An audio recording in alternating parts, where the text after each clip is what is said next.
Hello everyone. In this video, we are going to talk about instantaneous velocity as well as instantaneous speed. You have already learned about average velocity. We have already discussed about average velocity.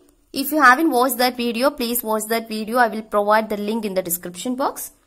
Average velocity is the velocity of an object over a given time interval. That is like between t equal to 0 seconds and t equal to 10 seconds. Or the velocity of an object in the time interval t equal to 0 seconds and t equal to 5 seconds, like that. That is, the average velocity tells us how fast an object has been moving over a given time interval. It doesn't tell us how fast it moves at different instants of time during that time interval.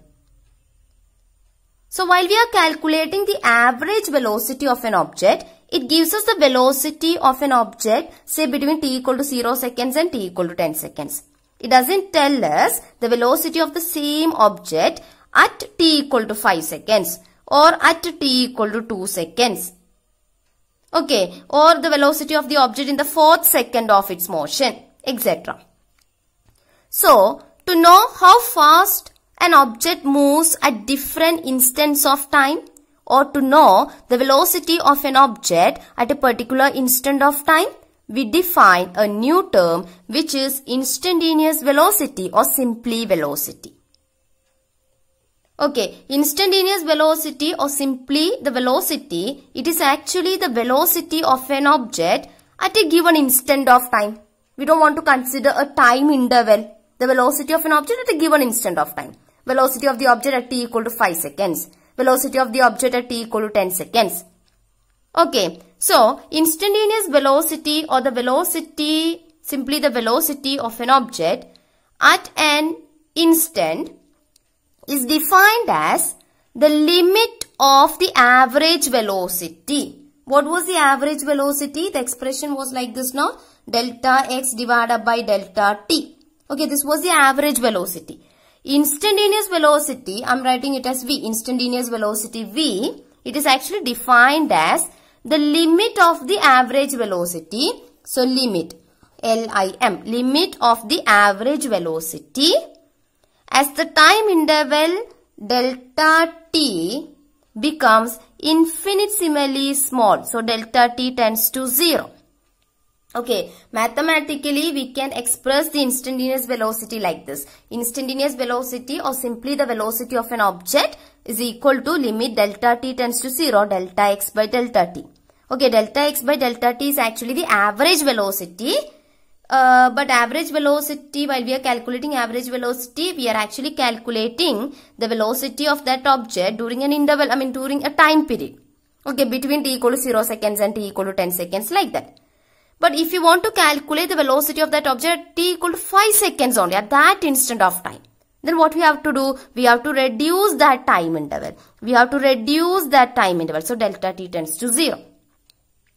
Okay, so delta x by delta t is actually the average velocity over a time interval delta t. Okay, so here to get the instantaneous velocity, we want to reduce this time interval delta t, because instantaneous velocity is the velocity at an instant. Okay, so we want to reduce this time interval delta t. So this time interval delta t must be very small. Okay, because we are finding out the velocity of an object at an instant of time.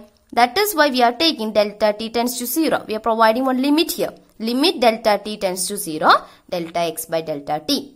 So here we are taking the limit of delta t tends to 0 of the quantity, that is average velocity, on its right side. Okay, now this limit delta t tends to 0, delta x by delta t, this can be written as dx by dt. Derivative of x with respect to time. Okay, or differential coefficient of x with respect to time. Alright, so instantaneous velocity can be written as v is equal to dx divided by dt. What is this delta x by delta t? It is the average velocity. Right, what was average velocity that we have discussed in the last class now about average velocity and average speed? Right, we got the average velocity as a change in position or displacement divided by the time interval. Okay, so if you are differentiating this displacement function with respect to time, you will get the instantaneous velocity, that's all. Okay, that is instantaneous velocity is the rate of change of position x, okay, with respect to time t at that instant. Okay, instantaneous velocity, mathematically from this expression we can say that instantaneous velocity is the rate of change of position x with respect to time at that instant. Okay. Now, here we have the position time graph for the motion of a car. Okay, that is represented in this given graph. Suppose that we want to obtain graphically, that is from the graph, the value of velocity of this car at time t equal to 4 seconds. That is at the point somewhere here. Okay. It is a position time graph of a car for the motion of a car. Okay, that is represented in this graph, in the position time graph. So this is a position time graph for the motion of a car.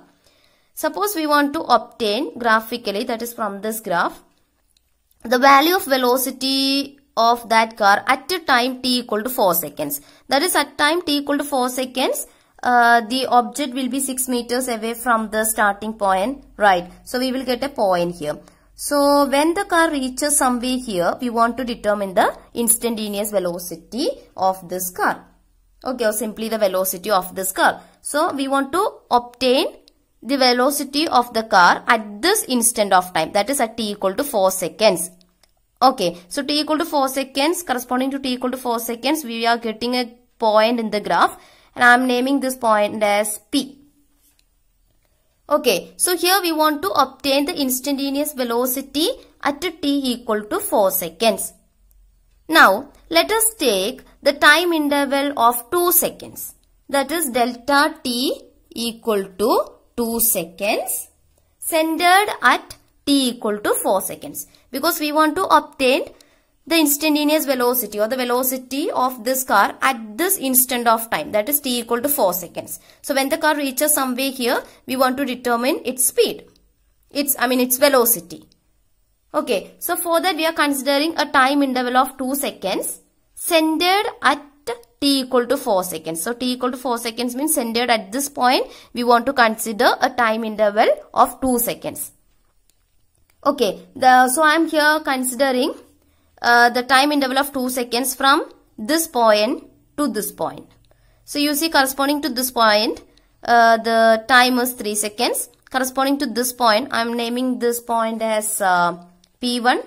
Okay, then I am naming this point as P2. So corresponding to this point, the time is 3 seconds, and corresponding to this point, the time is 5 seconds. Okay, so 4 is centered at, between these two, 3 seconds and 5 seconds now. Now you see the time interval 5 seconds minus 3 seconds, which is equal to 2 seconds. Okay, now by definition, the average velocity of the car in the time interval delta t equal to 2 seconds, that is from t equal to 3 seconds to t equal to 5 seconds, will be equal to the slope of the line that connects these 2 points. So to get the instantaneous velocity, we just want to draw a a straight line which connects these 2 points P1 and P2. Okay, so here we want to draw a line which connects these 2 points P1 and P2. Okay, slope of this line P1, P2 will give you the value of average velocity over the time interval t equal to 3 seconds to t equal to 5 seconds.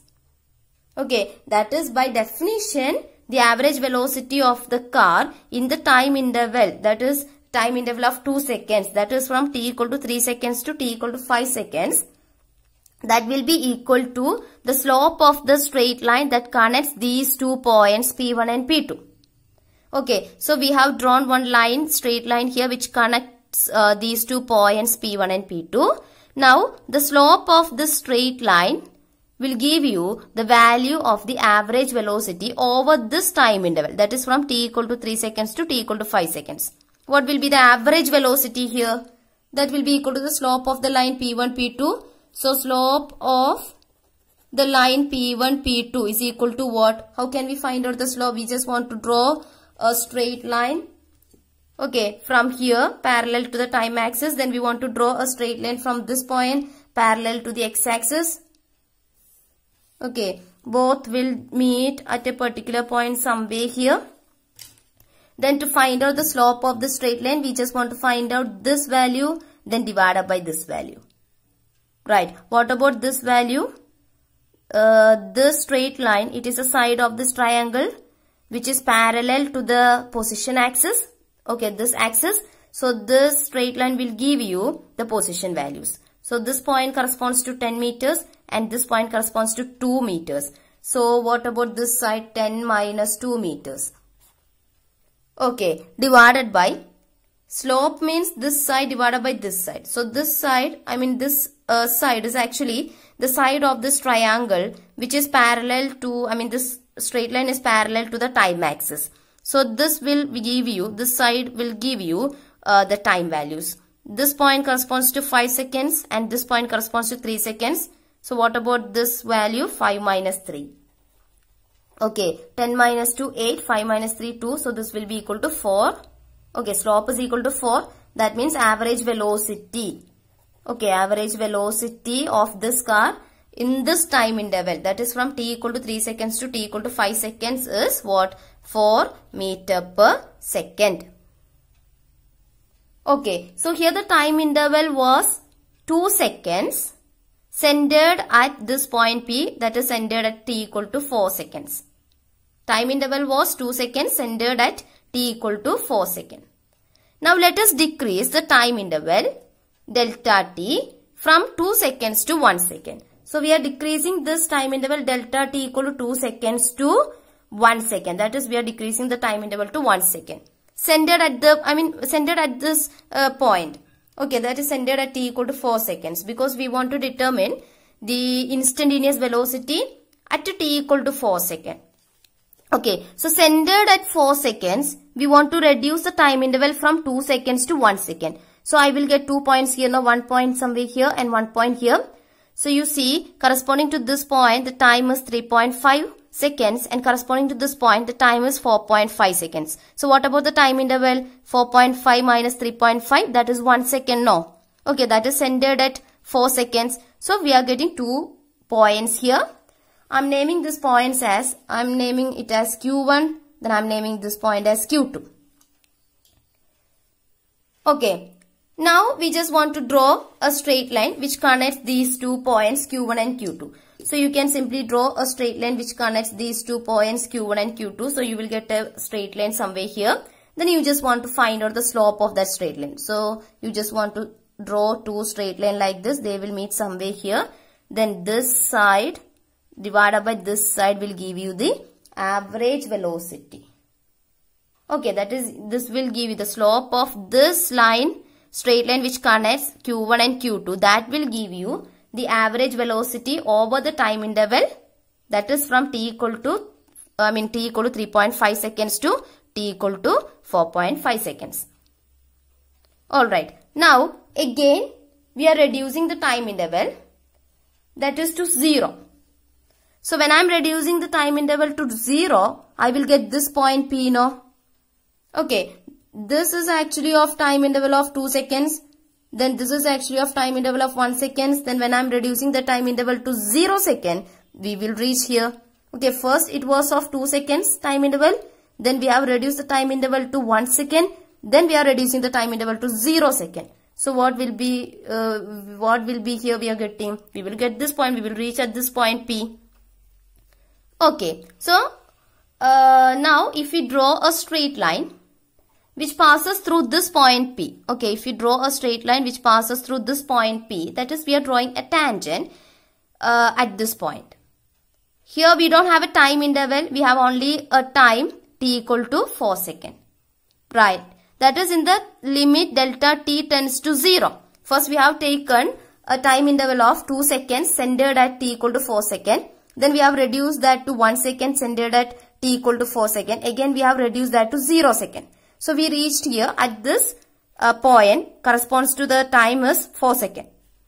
Okay, then after that we just want to draw a straight line which is passing through this point corresponding to t equal to 4 seconds. So that straight line will be the tangent which is passing through tangent at this point. Okay, so here at this when we reach here we don't have a time interval, we have only one time, that is 4 seconds. Okay, so in the limit delta t tends to 0, the line P1, P2 becomes the tangent to the position time curve at this point P. And to get the velocity at t equal to 4 seconds, that is to get the instantaneous velocity at t equal to 4 seconds, we just want to find out the slope of this tangent. In the similar ways, you can find out the slope of this tangent. So that slope will give you the instantaneous velocity at this point, that is at t equal to 4 seconds. Okay. So in this manner, you can calculate the velocity at each instant of motion of the car. That is, if you want to calculate the velocity of that car at t equal to 3.5 seconds, you can follow the same method here. You can follow the same ways here. In the same manner, you can calculate the velocity of that car at any instant of time using this position time graph of that object. Okay, next we are going to discuss about instantaneous speed. So we have discussed about instantaneous velocity. Next one is instantaneous speed. Instantaneous speed or simply speed, it is actually the magnitude of velocity at an instant. Okay, at an instant we have the instantaneous velocity, the magnitude of that instantaneous velocity. That is what instantaneous speed. We know that average speed can be equal to the sometimes can be equal to the magnitude of average velocity, and in general it will be greater than the average velocity. But instantaneous speed at an instant is equal to the magnitude of the instantaneous velocity at that instant. Okay. So in this video, we actually discussed about instantaneous velocity and instantaneous speed. In the previous video, we have discussed about average velocity and the average speed. So in the case of average velocity, we should consider an interval of time, a time interval. Okay, but while we are talking about instantaneous velocity or instantaneous speed, we are not considering a time interval. We just want to know about that particular instant of time. That is, if you want to calculate the velocity of an object at t equal to 5 seconds or t equal to 4 seconds, only at that instant of time we are considering here. Okay, so that is the main difference between instantaneous velocity and the average velocity, average speed, like that. Okay, so instantaneous velocity or simply velocity of an object is actually the velocity of an object at a given instant of time. Then instantaneous speed is what? Instantaneous speed, it is actually the magnitude of velocity at an instant. Okay, so I hope you understood these two concepts. Thank you.